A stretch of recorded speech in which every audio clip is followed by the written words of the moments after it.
It's time for Two Guys and a Goalie with Dustin Nielson, Matt Kassian, and the goalie, Joaquin Gage.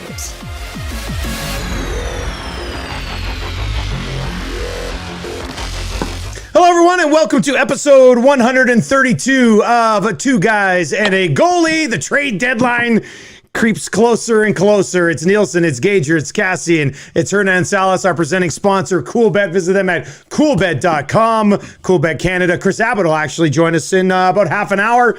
We'll get his thoughts on probably what's going on at the Masters right now. Stay cool, bet responsibly with Coolbet Canada. You guys been watching the Masters at all today? Hernan, you streaming that bad boy or anything? I have it on, but I was doing my other podcast, so I was just kind of glancing back and forth. And yeah, definitely, it's always on in the household, any sport during the day. So Hideki Matsuyama, 4 under, along with Webb Simpson and Mark Leishman, your leaders as of us recording this bad boy today. Gager, what's up with the toque, buddy? It's cold. No, I'm hot, Cass. I am hot. But looks like second lockdown. Trying to save a little bit of dough from the Coolbet investments and turn the heat off. So yeah, we're saving money. It's colder in your house than it is outside right now. That's why you've got the the toque on. That's why they call it Coolbet. Cass, what's up, buddy? Thank you for taking the time from stepping away from Yellowstone to join us here on the podcast today. Yeah, we crushed a few more episodes last night. That was actually the nice thing about having such an early game. Was like after the game was done, still had to put the kids to bed, which was interesting. So we put the kids to bed, and then we're like, we didn't even know what to do with our time. I'm like, this is a weeknight. The Oilers already played today. Like, I don't know what I'm doing. Like, I don't have to watch hockey. I'm not doing any more radio. And so we crushed out a couple more episodes. So we're getting there. I think we got like 8 left. So we're two episodes into season 3. So we're gonna catch up pretty quick, and then we'll be able to just spoil everything for anyone that hasn't watched the show and talk about it all and get ready for the next season. And we'll have a spin-off episode where it's just Yellowstone. It's just a Yellowstone episode that pops up on the podcast feed at Two Guys and a Goalie. I'm joking, but I actually would really like to do that. So let's keep that in mind. That'd be fun. All right, let's start with the game last night. Then we'll get to we got to talk about it. Then we'll get to keep it or clip it. But let's start with the game last night. 8 in a row against the Ottawa Senators. Cass, I feel like a sucker being like, at some point the Sens are going to get one. And I thought they played a pretty good game last night, but McDavid and Drai just did what they do. Yeah, they did. And I was still scared. Like at the start of the second period when Ottawa made a push and tied it, I was like, uh-oh. And then, McDavid Drai do a little bit more. And I'm like, okay, they got this. And then the start of the third period, Ottawa pushes again. And I was like, uh-oh. Because the Oilers right now, I'm not confident in their ability to hold leads. It seems like their ability to hold leads has evaporated the last month or so, and it's scaring me a little bit. That being said, when McDavid and Draisaitl decide they want to win, they win, and that's ultimately what happened. Gager, put us in Hogberg's head there on that Draisaitl shot from the goal line. Yeah, I mean, what a shot, to do that, to have the confidence to do it too, and then you're not expecting guys to shoot the puck from below the goal line, especially like that.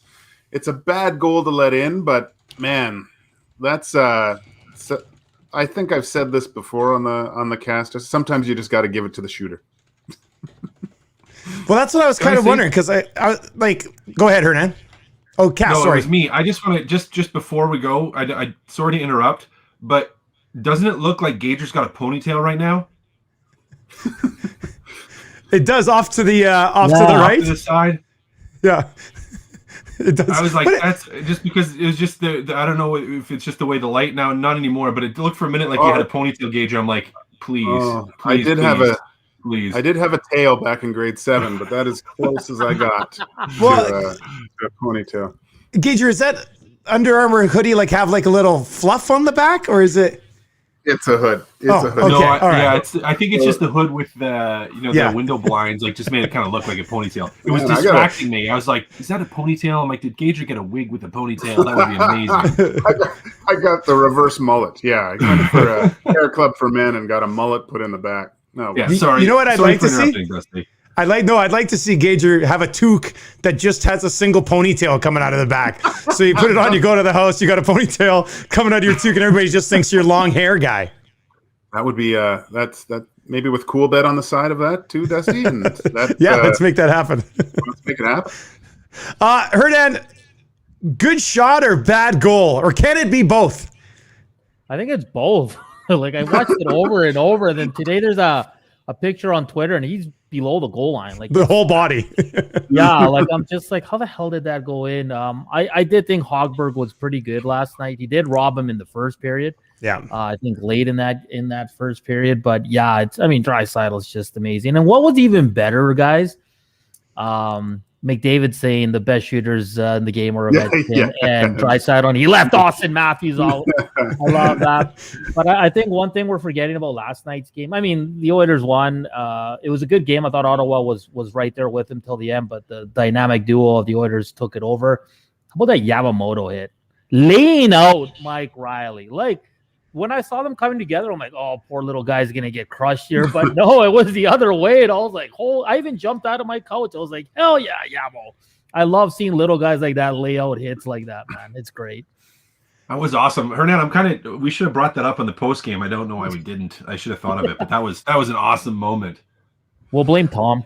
Yeah, it's Zola's fault. He is the host. That's true. Another thing about that Draisaitl goal, like, I don't know if you did this, Cass, but sometimes at the end of practice, if just screwing around, we would, like you play crossbar or something, we would actually go and stand in the corner and like bet on who could put it. You had to have your body below the goal line and shoot the puck and try to score. You had to have the puck in a certain area and like hit the far post and have it go in. Like it's amazing that he even did that in a game. Like usually you need to get the laser out and check the wind and everything just to make sure you can kind of get it. To do that shot was crazy. And Dusty, isn't that like the second time he's done a goal similar to that this year? Well, he fires from there all the time, man. Yeah. We don't talk about the ones that he misses, but he shoots. He shoots from pretty much everywhere. There was I can't remember which game it was. I don't know if it was Carey Price, so it would have been a Montreal game. He shot from the corner, and Price like had to deal with it up here. Like Draisaitl had the puck in the corner. There's a little bit of traffic. He kind of looked Price off a bit, and then literally tried to go off of his head and into the corner. So the guy's going to shoot all the time. And Gager, goalies would have a book on that, but how difficult is that to think to not be aware of when a guy's going to fire it, even if you know he's pretty used to shooting it from wherever. It creates difference, especially on the power play when you know that Leon's off to your left side, and always shoulder checking to make sure. And not just that, but when a puck is put into that area, you don't really expect it's going down below the hash marks. You're not really expecting a shot or a one timer from that angle. Even if you look at the other Leon goal, the one-timer that Connor fed to him, Connor's coming down, and I think for a long time now that goalies would almost be cheating to the other side. And I kind of looked at that goal more so just because the goalies have to set up on Connor now because he's shooting the puck way more. And I think it's opening up other lanes for that type of play just because Connor's a little bit more unpredictable with his passing because he's shown this year that he's not afraid to shoot it from there and to score. Back to the reverse hit there. Cass, were you a big reverse hit guy? I didn't have the puck often enough. But when you did have it, if somebody came to get you, would you throw your ass and shoulders into him? You're leaning in. You're throwing the butt out. I mean, you're dropping your own shoulder. I think like the biggest one I ever had would have been I want to say Polak, but it wasn't Polak. Who was that? Radko Gudas. That's who that one Ooh, was. that's a big body. I got a suicide pass.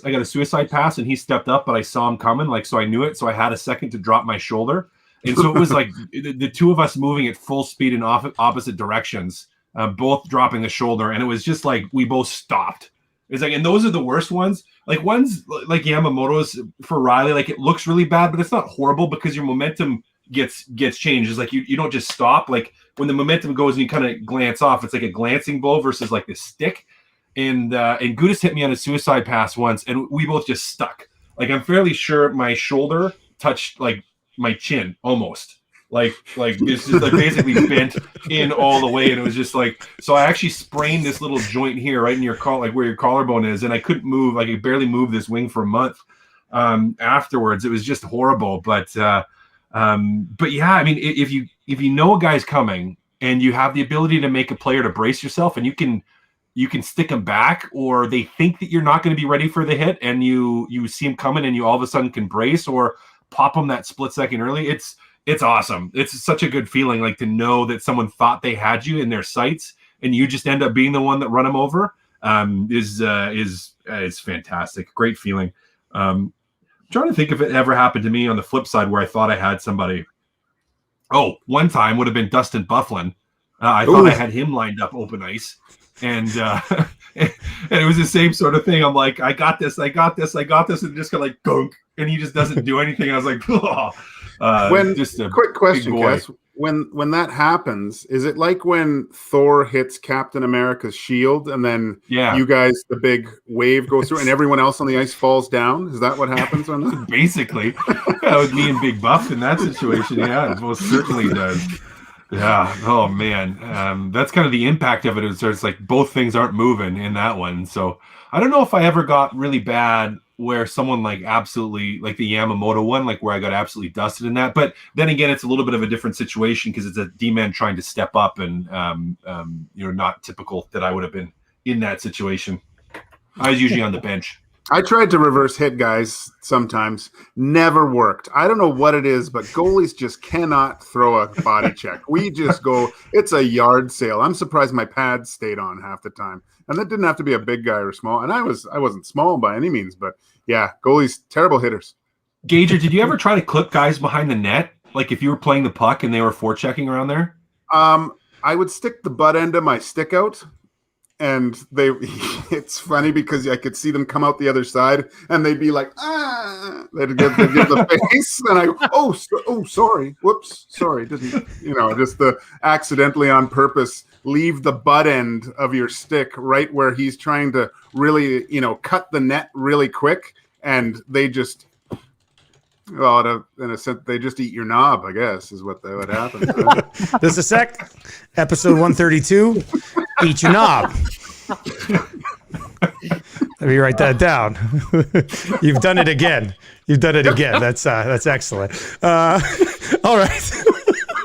Let's get to, we got to talk about it, which is brought to you by Break Kings. We're teaming up, a little bit of a partnership here with Break Kings. It's a card break group. Just go to Facebook, search Break Kings with a Z on it. They got 2 or 3 different card breaks going on there every single day. I'm going to do a break there on Sunday nights as well. We might crack a few packs here on 2 Guys and a Goalie as well. It's one of the things, and there's been a lot of it, and we've been doing this in our homes for over a year now, boys. Like, it's wild to think that this has just become the norm. Yeah, Gager, it's crazy, but that's how long we've been doing it. But the card hobby has blown up during the quarantine, and there's break groups like Break Kings popping up all over. Oh, there it is. Is that the Cass rookie? That's the rookie. Whoa, how do you not have that in a sleeve? Let me get a case for you, buddy. Oh, yeah. I got a case with the sleeve somewhere. Good. This one was I think someone had sent it to me years ago and I thought I mailed it back and never did. So sorry. Are you telling me there's a little kid somewhere waiting for Matt Kassian to send back an autographed rookie card? Just a heartbreaker. I'm just a heartbreaker, Dusty. You know what? I enjoy making kids cry. And, it was incredibly satisfying. I felt really bad because I had a guy send me a really nice photo to sign, and he contacted me. He says, "Yeah, send it. but he sent it to my office, and then I thought I mailed it back through the office, and we hadn't been back there for so long. I assumed it was mailed out, and he wrote back and said he hadn't received it yet. And I thought that he just didn't get it. And so I said, sorry. But then I actually went back into the office, and it was still in the office. I was like, oh. So I supposed to mention that to you, Gager. A buddy of mine has a buddy who has a Gage jersey he wants you to sign. I said we could make that where, I don't know where he got it, but he's like, can you get Gage to sign this? So we got to get that taken care of. All right. So once again, you're going to hear a lot of Two Guys and a Goalie talk over at the Break Kings Facebook group as we partner with them. So follow them on Facebook, Break Kings with the Z, and good back and forth partnership with those guys. They got a Facebook group of about 2,400 people over there. So we're going to get some Two Guys and a Goalie love over there, and we'll give them the same here. All right, let's start. I want to start with what we got to talk about today, and I'm going to go the decision to put McDavid and Draisaitl back together against Ottawa. We know it works. It worked last time. The team overall outside of these Ottawa games has not been generating a ton of offense, and I feel like a real curmudgeon to be like, I don't know. They combined for 8 points last night, but you're going to go in, you're going to shit kick the Senators, they're going to put up a ton of points, and then we're going to be talking about on Calgary how, oh boy, they can't really seem to generate any offense with these other top six. So I was surprised. I woke up from a little afternoon nap about midway through the first, turned on the game, and I was like, oh, got those guys back together because I didn't see it coming. Cass, what are your thoughts on going back to what works and going back to what you know, but also passing on an opportunity to maybe get McDavid, Nugent, Palmieri going against Ottawa, or Cahoon, Draisaitl, and Yamamoto? Yeah, but then you know you're gonna win. Like, I know, but what all of a sudden if it was one of these games, Palmieri and Nuge started clicking big time with McDavid, and then you can ride that momentum in a game where you know that you should probably win anyway. Well, here's the thing, Dusty, is that line is not going to click, and I know it's not going to click because the only line that's going to make everything click is the only one that they've gone to for 5 minutes the entire season, that they went to with 5 minutes left in the Chicago series last year in our old nudie line. Like, why don't I know. I don't know. They've been struggling a little bit. They should mix things up. I'm fine with them. I am fine with them just saying we're just going to stomp on these guys. Like, McDavid and Draisaitl can't be contained by Ottawa, so we're going to go for it. And you get to 2 points, solidifies your playoff spot. There's no chance of them not making it. Solidifies that you're going to most likely be playing against Winnipeg, who you've had more success against than Montreal or Toronto. You know what? Let the big dogs eat. They want their cookies. They want their points. They want Hart Trophy. Oh, never mind. Austin Matthews still winning that. So I guess they want Art Ross trophies, and they want all kinds of accolades, and they don't get that if you're split up. So let them go together and let them get a ton of points. Hernan, what'd you think about it, buddy? Yeah, I didn't mind it. They've had success against Ottawa, and I don't know if it was Cass or Gage that brought it up last time. We talked about how the rest of the team struggles when they're put together, but there's certain teams that you can put them together and it works, and Ottawa's one of them. I don't think it works against a Toronto or a Montreal if you load up that one line. But yeah, I think he's picking the right teams to go to it, and I think once the Winnipegs, Torontos, and Montreal rolls around, he'll split them up once again. And again, it's always something he has in his back pocket that he can go to. But against Ottawa, I didn't mind it at all. And I don't think the Nuge line was great, but I don't think they were terrible. They had some good looks. And the Cairo line was really good. And Tippett said it today that they were the second best line yesterday. So you did get some good play out of the other lines. But I don't mind it against Ottawa because it works. Gage, what do you think? Sometimes there's teams that you do play better against than others. And for some reason this year, those guys have found a level that's so much higher than everyone else when they play against. And it's almost gotten to the point where you can almost feel the fear of Ottawa in their own end once McDavid and Draisaitl start moving around, and you've got Barry going in. It's that one goal just looked like they were on there for a long time, and they got tired, but it was almost like they knew they couldn't defend against them. There was nothing they could do to stop what the inevitable of happening. And it's worked this year. It's too bad they're not the first round opponent in the playoffs, because we'd probably go to round 2. You think? I just found it a little interesting. I mean, they smoke them, so it's nice to know you're going to go out and get the win, but I don't think you accomplish anything for your team moving forward against teams that you're going to have to actually beat in the playoffs. But all right, let's go Cass. Cass, what do we got to talk about, buddy? Ooh, a little bit of juicy gossip. What do you guys think about Edmonton trying to get in on Mike Hoffman? You know, Mike Hoffman all of a sudden added to all the trade bait boards. A lot of speculation that Armstrong is looking to move on from Hoffman. St. Louis has been struggling. Hoffman hasn't been as good as he would like or the team would like, and maybe a little bit of an opportunity. We talk about top 6 forwards for the Edmonton Oilers, particularly on that left side. Hoffman's a guy that plays there that can put up some points, that has had a lot of success in recent years. Do you think the Oilers could manage to trade for him? And Dusty, I got a specific one for you on this. What if the offer was Palmieri for Hoffman? No. Are you trolling me right now? Hoffman's a UFA. You know, come on, get out of my life, Cass. I'm gonna disconnect you from this call. That's what's gonna happen right now. I'd be intrigued, not by that, but I'd be intrigued to make a move for him, because you could go chase on and a pick. We can discuss what that pick might have to be for Hoffman at half retained if you want. Like, if the St. Louis Blues are sitting there going, Hoffman's not a fit, like he just hasn't fit in with our group, he's a UFA, you could bring in another veteran guy like Jason who could help in your bottom 6 if need be. I don't think it's a throwaway. You get a pick, and if they retain half, the money kind of works out, I think, the rest of the way. So I would like, what do we got here? McDavid Mania on the live stream says, Nuge, Draisaitl, Yamamoto, Hoffman, McDavid, Palmieri would be a pretty good top 6. And I mean, I would agree with that. Hoffman's he's a goal scorer, right? Like, that's what he does. I'd be intrigued, but I wouldn't want to give up a first rounder to make it happen. I don't know if that's what the price would end up having to be, but would I consider like a second next year? Maybe, because if it clicks with Hoffman, maybe you sign him. I don't know how it works out, but I'm willing to have the discussion for sure. I think it's a good topic, Cass. What do you guys got? I think, I mean, Hoffman would be a great fit here. He's a shooter. You put him with Drai or McDavid, and you got something there right away.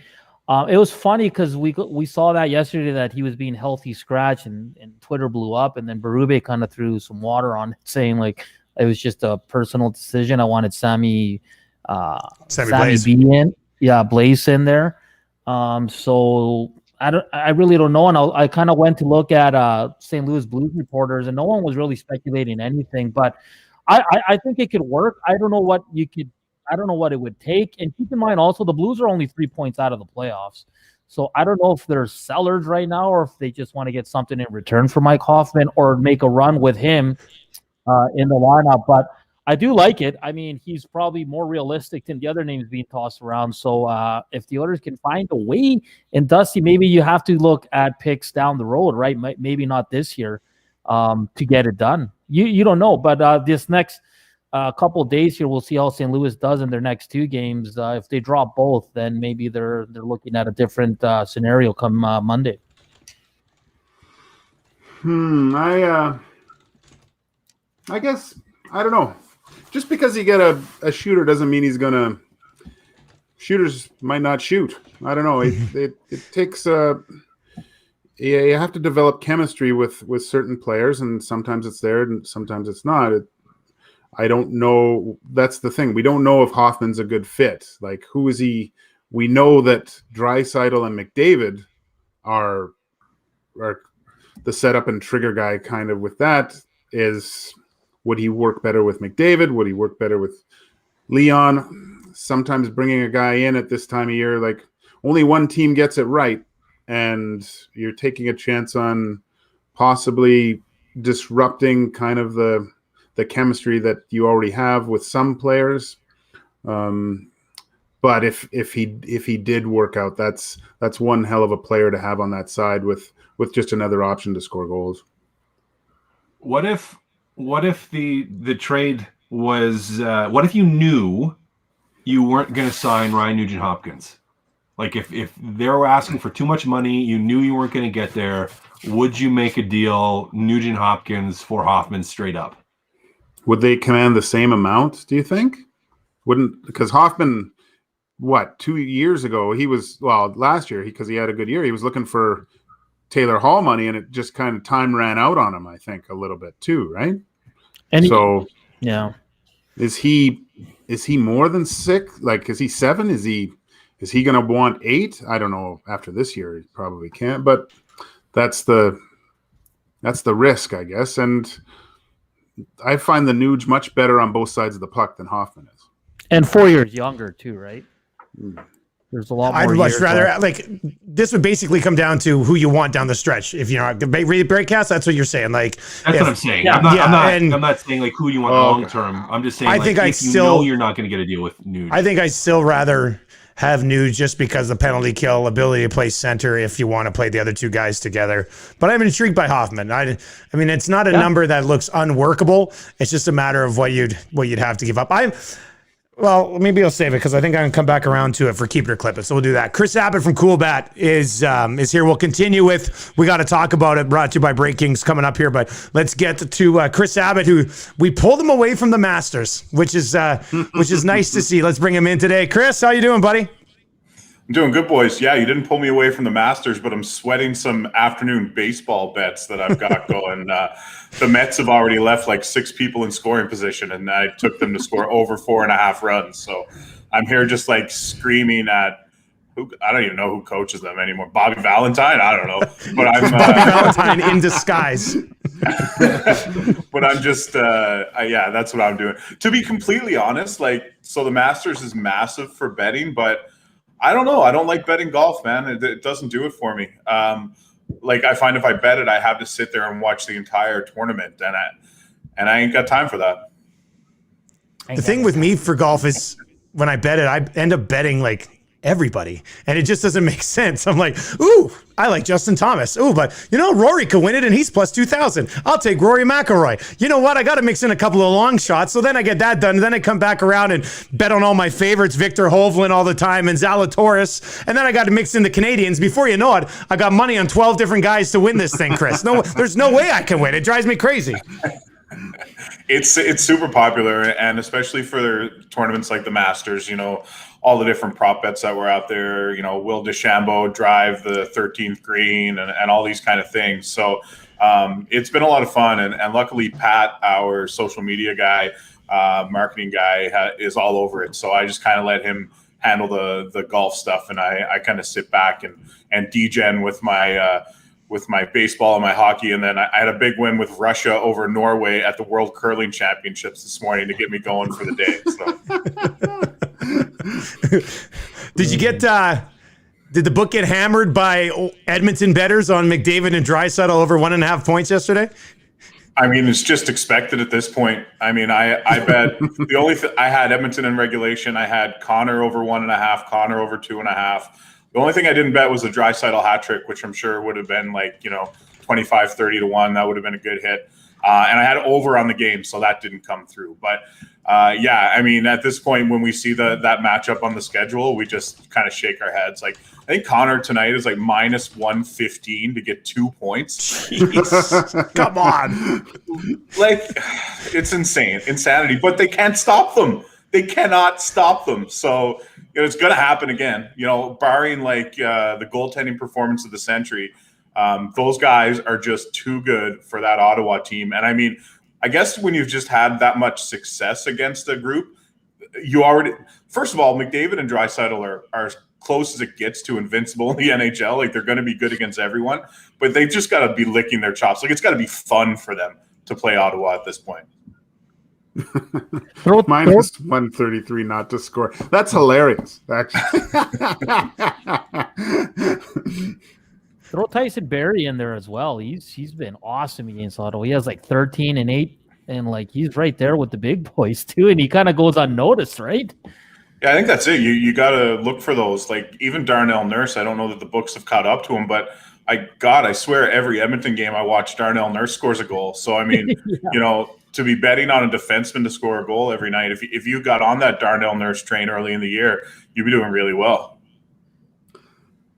Chris, I just saw something that's quite disturbing to me because it would have ruined me as a younger man. But how much action do you actually get at WrestleMania? Like, if this is really crazy because, and how do you handicap it? Do you actually talk to some of the writers of these programs, or this is very intriguing to me right now? It is. I thought you were going to be referring to the picture that I posted online earlier today of what disturbed you and ruined you as a younger man. But it is. That's a different podcast, buddy. Don't worry about that. We'll get to that afternoon. Well, it is wrestling related. A friend of mine photoshopped my head on Bam Bam Bigelow, and I love that I know that reference. And it looks pretty good. I got to be honest. Like Bam Bam Bigelow never looked so good. So I'm on with Ray and Dregs this morning, and Ray's talking about they watched WrestleMania once, like closed circuit TV in Hartford, and they were talking about King Kong Bundy. And then afterwards, I was saying how like I have the same hairstyle as King Kong Bundy. And he said, I need to see you in that King Kong Bundy singlet. And I was like, no, you don't. Nobody wants to see that. And then I was like, but I can get you me as Bam Bam Bigelow. So that's where that came from. But in order to get the odds for these events, you follow the storylines, you talk to like wrestling insiders, and then you put up odds, and usually you're right. Like normally, I think there's some favorites there. They're like minus 250, minus 150. Normally, when it comes to these wrestling events, the favorites are like minus 1,000 because it's like betting on what's going to happen on the Young and the Restless. Like somebody knows, knows the answer. Yeah. So it's fun. I mean, what you do is you put small limits. Like you can only profit maybe $100 or $200 on one of these bets. Like it's nothing that's going to sink the sports book, and it's more of a marketing PR play to get people on the site and whatnot. But it's a lot of fun, and we get good action, and then sometimes you can win. Like back at the Royal Rumble, I think Seth Rollins was like plus 2,500 to win the event. And then the day of the event, his odds changed to like minus 2,000. So it's like, okay, well, somebody found out Seth Rollins is going to win. And Edge won at plus 600. So, some people did okay with that. Huh. Hey, Chris, before I let you go, if the Vezina odds were to come out today, would you guys have to have Jack Campbell as the favorite just so you can get all that Maple Leaf money? I mean, he is the favorite. Look at his numbers. It's unbelievable. It's a good story. It's really funny, right? Because Jack Campbell is just the first reliable goalie the Leafs have had since Ed Belfour, and the place has gone crazy. You know what I mean? Like, this team should have won 10 games in a row multiple times over the years. But you got to feel good for Jack Campbell. Like, if you don't, you're an absolute cold-hearted asshole. Like, he is, he's where I come from, there's a saying, he's pure as the driven snow. Like, he's the nicest guy you'll ever meet. He goes out, he plays hard. He's got that Cujo style. He gets it done, and that's all you can ask for. But yeah, I mean, I'm sure if we put him up for odds for prime minister, we'd have to make him the favorite in Toronto right about now. So that's where that goes. That's good. Chris, as always, buddy, appreciate you stopping by. We'll catch up next week. All right, guys, take care. There you go. That's Chris Abbott from Coolbet. If you're signing up for an account, use the promo code 2guys2, the word guys, 100% deposit bonus on your initial deposit up to $200. Cass, are you the hardened asshole on this podcast? Is that, I saw you put your hand up. Cold-hearted. Oh yeah, cold-hearted. Sorry. You know what? Maybe it was just because I got the summary of the the Athletic article that was written on Campbell, but I was kind of like, he's playing it up a little bit. Like he's trying to play to the crowd a little bit here. Like, come on, this story's not that good. That's kind of what I felt. And look at Chris name dropping with Ray and Dregs there. Watch your toes, buddy. Someone's dropping names. The Big Show. The Big Show, obviously, not our little podcast. That's all right. We're grinding it out. No major network support, but we're still going, boys. That's all right. Okay, Gager, that kind of ties in to what we were just talking about. What do we got to talk about? Well, yeah, let's talk about the soup that's in Toronto. Is it a spicy foe that's going to last with those noodles that soak up in playoffs, or is this a crappy little tomato cold bisque soup that's no one's gonna eat in a little bit and just sit there for a while? That's but really, I watched him yesterday, and I've always been kind of along to the Ric Flair, since we were talking about wrestling, the Ric Flair method. To be the man, you got to beat the man. And in my opinion, Freddie Anderson is still the number one guy in Toronto. It is a lot easier for a guy to come in and do, like, everything's going right for him. Everything, he's the little engine that could. He's playing great, but he knows that there's a guy back there that once he comes back is still kind of the number one guy.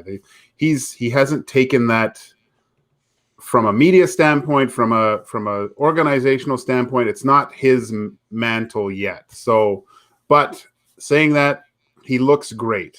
He does things that a lot of goalies I find don't do. His positioning is fantastic. He's so square to the puck and so under control with his movements in the net. And it all happens at the top of the crease too. Like, the one thing that I noticed about him, and just on a side, just a little, the goalie portion, Dusty, of when you're screened as a goalie, your automatic tendency is kind of to fall back into the net, because all of a sudden you can't see, and you actually feel better because as you sink back into the net, maybe you feel like you can cover more.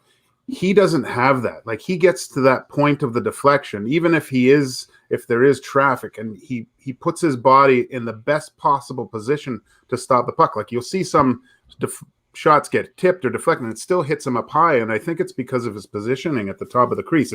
It's really a marvel to see. And I think a lot of it does come from confidence, but he's playing great. You got to give that to him, but I do not think he's the guy yet. We've seen goalies go on great runs in the past, right? Like, and that's what he's doing right now, and can't take back anything that he's already accomplished. But Cass, if you're the Toronto Maple Leafs, and I know the fan base seems to be in love with him right now, and rightfully so for what he's done, but are you super duper comfortable heading into a playoff series in the North, going with Jack Campbell as your number one guy, even if he has been red hot this year?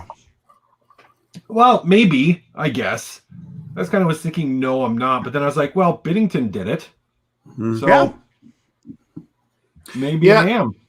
Though, sorry, Cass, one thing he's had everything right go with him. And Toronto, doesn't matter what Canadian team, what happens when it's the first game of the playoffs and there's a loss and he lets in one from the side? Then all of a sudden everything, whoa, is he the guy? Like, he hasn't had to answer or have anything really bad happen yet. And that's the sign of a true professional and a real number one, is to be able to shake things like that off, I think. Like, I'm still bothered by a bunch of goals that I allowed, so. Couldn't shake it off. That's good. Can't shake it off. Also, in the comments section right now, RCHL Gators say, when's Gager's album gonna drop? With that look you're sporting today with the two. Stay tuned. Stay tuned to next podcast. We might have some beats. Gager, if you were gonna drop an album, would it be like easy listening? Would it be hardcore rap? Like, what are we thinking? Oh, geez, I think I'd have to go. There'd be an 80s rock ballad in there, but like White Lion, those. Just one of those in there. There'd be some more Milli Vanilli kind of thing, and you could sprinkle a little, maybe a little Snoop from some easy listening in the evening, if you know what I'm talking about. I'm all over the map. All right, let's wrap up. We got to talk about it. Hernan, lots to talk about on the trade front. What do we got to talk about though? Yeah, a couple of trades last night and early today. You saw Zajac and Palmieri head to the Islanders. First rounder going the other way. I know I brought it up the post-game show. Fans were, why didn't Ken Holland get those two guys? Look what they gave up and all that. And I just find it funny here. Like, even Drake Caggiula hit the waiver wire today, and Oilers fans are like, they better pick him up. And I'm just like, why? Like, why? Like, and it's funny. Trades are going to start rolling in and all that. And I just want, like, Ken Holland's trying. He doesn't have a lot of money. The assets are not, like, it's not something other teams, like, there's not teams lining up to take on Turris and Chase on, and people keep throwing out Jones and Benson. And I think we truly overvalue some of the players in the organization at times here in Edmonton. But I just want to get, I guess, the guys' feedback on, I mean, would you, if you were the Oilers, is a first rounder, would you give that up for a 35-year-old in Travis Zajac and a 30-year-old in Kyle Palmieri? Because it seems here like no one's ever happy with anything the GM does, but I'd rather him do this. And Cass brought it up last podcast where there's no rush for the Oilers to do anything. Like, why rush into bad trades? Like, your team is good. Yeah, in my opinion, next year's the year, because you have some money, I think you have about $3 million coming off the books too in buyout money. I think, do you not? From Sekera and yeah, that's why it's almost $24 million in cap space. Yeah, like, so you have a significant amount of cap space for next year, where I almost want to head into the season if I'm Kenny Holland and say, you know what, I'm going to spend some of this, and then I'm going to have some space here where I can comfortably maneuver or make a big trade if I need to, because that's, to me, next year's a big push, like a playoff push this year. If you're able to come out of the division, fantastic. If you're able to win a cup, obviously even better. I'll take that all day. But I don't think you move too much in the future this year to do it. I think next year is a year you put all your chips on the table. Next year's a year you go for broke and you do whatever you have to. But to me, it just doesn't make sense. That's too much for not that, you know, like Palmieri would be a great fit, but I don't know. To me, it's just too much. Preach, my man. Preach. Like, that's exactly how I view it too. Like, if you think about it, you look at this year, you look at this team. Are you a contender when everybody seems to think you need a top 6 left winger, a third line center, a top 4 left shot D-man? I mean, true contenders don't have 3 glaring needs in your lineup. So what would you rather have? You take a shot this year, knowing that a lot of things are going to have to go right if you're going to get the job done, or go into next year and let's say you have a revamped roster, things are looking pretty good, maybe you even saved yourself a little bit of cap room, which provides you the wiggle room so it doesn't have to be a money in, money out deal at the deadline, and you go into next year's trade deadline with the player you drafted in this year's first round as a possible asset to be moved in addition to your next year's first round pick as well. So the only way, and I understand what the Islanders are doing, I think they're in a little bit of a different spot here. The only way I would put a first round pick in play if I was Ken Holland is if you were getting a forward under control even beyond next season. Like, I'm not giving up a first this year for a guy who can walk at the end of next year. Tell me why that makes any sense. So I want somebody that comes in, is a top 6 forward who you have under control, or a top 4 left shot D-man that you have under control for more than 18 months. Because when the Oilers get to whatever this window is, when you got McDavid and Draisaitl, that window's 3 to 5 years. It's not one run this year in the North Division and then that's it and you have to start over again. I think you need to, I know it's exciting and I'm not going to blame people for, somebody said, if you're in the dance, you have a chance, go for it this year. And I just think you have to look at the bigger picture, because you've got 2 pieces that could lead to multiple years of success. Gage and Hernan, what do you think? Holland already said it. When he first got here, he wanted to make the Oilers a competitive playoff team, and for not only this year but for consecutive years. And yeah, I don't think that window is like, yes, this is the year for sure. And I don't even like that type of thinking anyway, Dusty. I like the competitiveness and have a chance to win every year if it's all possible. And I think that's his philosophy of being a GM. Yeah, and keep in mind the Oilers, I mean, they're in a good spot right now. They make the playoffs this year. It'll be the first time since late 1990s, like 1999, the year 2000, that they've made the playoffs in consecutive years. Like this team, I'm sorry, I know they have Connor McDavid, Leon Draisaitl, but they're not a Stanley Cup contender right now. They're still working on being a playoff team on the regular, being there every year for the next 10 years. And I think Ken Holland, that's what he's basing all his trades and all that. I know trades are fun. We all love them. But to make a trade just for the sake of making a trade, I don't see why Oilers fans are always want the Oilers to do all these moves and bring in two older guys for a first rounder. It just makes no sense to me. So I'm totally on board. And if Holland doesn't make any moves by Monday, I'm totally okay with that. I think this team's fine right now. The only reason I'd be disappointed if they don't make any moves is because it doesn't give us anything to talk about. That's a totally selfish perspective, but that's the only reason that I'd be disappointed with it. So, and Monday, we'll have a podcast on Monday, and hopefully there's some movement there. All right, let's get to Keep It or Clip It. I've got 4 questions here, boys. And I think we're all good to go here. Let's start with this one.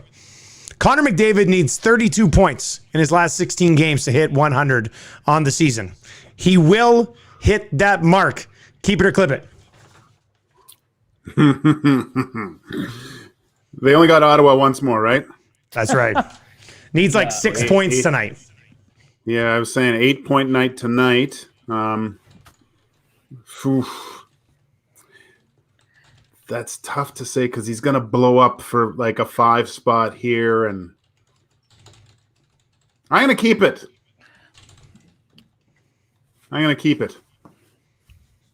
It's going to be close. I like being hopeful. I like exciting things. I'm going to keep it because it'll be fun. It would be fun. Yeah, I'm with the boys. I think he gets it done. He's got about 3 more 4-game nights. 4-point nights. So he'll get there for sure. Got to do a little something against Montreal. I got 5 games left against the Habs. 4 games against the Habs. Got to do a little something there. You'll be all right.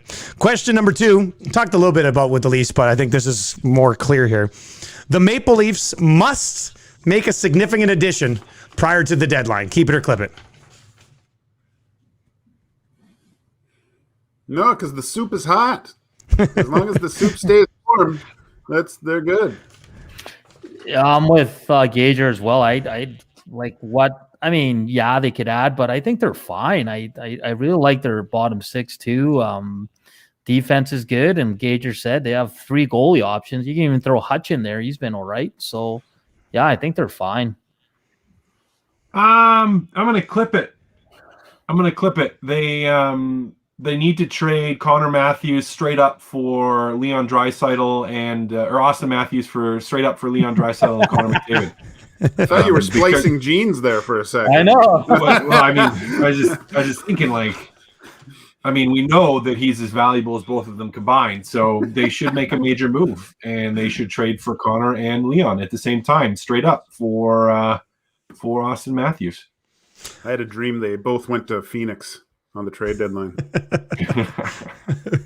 You dreaming about Austin Matthews is sick. That's sick, Gager. I think they do. Not to be the guy who asks the questions and answer it, but I got to chime in on this one because I think they do. Because if they get into the postseason and then let's say they get through the North and then get bumped by whoever they have to play, that market is never going to let them live down. Like you go into the Stanley Cup playoffs as the Toronto Maple Leafs as a legitimate contender and don't make a significant addition prior to the deadline. Like if the Oilers where the Leafs are right now, that's kind of where we think like they might be next year. Have a really, really, really, really good season, and they didn't do anything, man. Their general manager going to get torched. So I think they got, and I'm talking when I say significant, I'm talking like Granlund. Somebody, some sort of piece to possibly move the needle just a little bit. So, Dusty, do the Leafs have to make the finals this year in order to be considered a success? It's a good question. If they come out of the North, they're going to get bounced. Will they be considered a success? I don't know if they will. What's that, Cass? They're getting bounced in the first round by Montreal in 6. I think the way people talk about them, it's a foregone conclusion that they're coming out of the North. Like that's But are they a Stanley Cup contending team? or are they just a good playoff team? Like, because everybody's saying that Toronto's going to go, they're so good and all that, but I don't have them up there with the Tampa Bays. Like, no chance. Did you watch the Avalanche yet? Jeez. No, Colorado's the best team in the league. That's far. Yeah. I mean, they got spanked last night, though, didn't they? Or they They gave up 8 last night. Minnesota's not a slouch. Like, Minnesota's pretty close to being a contending team as well. Like, they're really good this year too. Yeah. One of But the best wasn't surprises Colorado in just the on league. 11-0-1? Weren't No, they I thought 11-0-1 last night Minnesota? it was their first regulation loss in 16 games. Yeah. They're a video game right now. It's insane. No, but that's what I mean though with Tampa, because they won it last year. But Colorado's right up there with them. But I don't think I have Toronto with those teams just yet. They're just below them, right? So I don't know if the finals mean success. Between now and Monday, it'll be interesting to see what the Leafs do. I mean, they're definitely something that a team that everybody's going to be watching. All right, I don't still fully understand what these are, but let's go with it. We should launch 2 Guys and a Goalie NFT collectibles online. Keep it or clip it. Keep it. Yeah. Keep it. Yeah. He just said that, and my phone's blowing up. Dusty. Wow. All right. Yeah, let's go with it. Apparently, it's bad for the environment. These NFTs are bad for the environment. I don't understand how it works, but let's do it. Tom Brady can do it. We can do it, guys. I think we'll just start taking video clips and saying they're NFTs and selling them online for $40,000. All right, let's wrap up with this one. On the heels of the Palmieri trade here, the Buffalo Sabres will get a first-round pick in a Taylor Hall deal before the deadline. Keep it. Yep, they're getting one. Flip it. Flip it. He's a UFA. There's no way. Buffalo's Palmieri was a UFA. But they got 2 guys that are going to jump into the. Yeah, that's true too. Damn it. No, I still say no. I don't think they get a first rounder for Taylor Hall. I'm sticking to it. The only thing they're getting is a first round of beers, maybe, though. That's it. First round of golf. I think they get a first rounder for Taylor Hall. I think there's more to it. There's salary retained. They might have to give something back in the deal as well. But I think it won't just straight up be Taylor Hall goes to Colorado for a first round pick. It'll be something, and a first, and Taylor Hall something. So I think they'll get it. I think they'll get it. But UFAs, that's what happens. That's what happens. And he has 2 goals. Like, if I'm the other GM, I'm like, come on. Like, I'm taking him off your books, and I'll give you a second rounder maybe and add a prospect or something. But what if the Sabres retain half? If they retain half of Taylor Hall, they're probably going to get a first-round pick for him. And if a team's going to pull the trigger on a Taylor Hall trade, they're going to need the Sabres to retain half. So you could see a situation where it's like Taylor Hall and a prospect and half retained for a first or so. You know what I mean? Like, I just don't see Adams not getting a first for him. And you guys know my thoughts on Hall. I don't think he's going to come in and move the needle for somebody, but I still think the Sabres are going to get a first in return. So we'll see how it plays out. Will Ken Holland give up a first rounder for Hall? That's the question, really. Now you're going to get disconnected from the call, Hernan. See you later, buddy. Click. All right, that's going to do it for. That's going to do it for another episode 132. Eat your knob is what we're going with from the coolest looking dude on the podcast today, Joaquin Gage. If you've been watching on the live stream, please subscribe to the podcast. Just search 2 Guys and a Goalie. Excited to have Break Kings on board as a partner with their Facebook group and our following here on Twitter. It should be a fun relationship. And of course, our friends at Coolbet Canada, presenting sponsor. Stay cool, bet responsibly. Boys, enjoy the weekend. By the time we reconvene on Monday, and because it might not be a busy day, I think we just go live at like noon with all the trades that have happened and the speculation. I think it'll be fun. Will the Oilers have already made a trade by the time we are on the air at noon on Monday? Cass, no? I don't think so. I don't think they're doing anything. I think they're going to stand pat. Yeah, I'm with Cass. Let's keep it real. I'm As with they say in the music biz. I'm with Maddie and Joaquin. Yeah. I think if they do anything, it'll be one of those deals that trickles in at 10 after 1. You know, like it's a super minor deal. And Ken Holland finally gets his man in Luke Glendening, who they could use because they were 38% on the draw last night. Adam Larson was their best faceoff man. That's not a good look. That is not a good look. All right, boys, enjoy your weekend. We'll be back on deadline day with another episode here of Two Guys and a Goalie. See you later, boys. Later.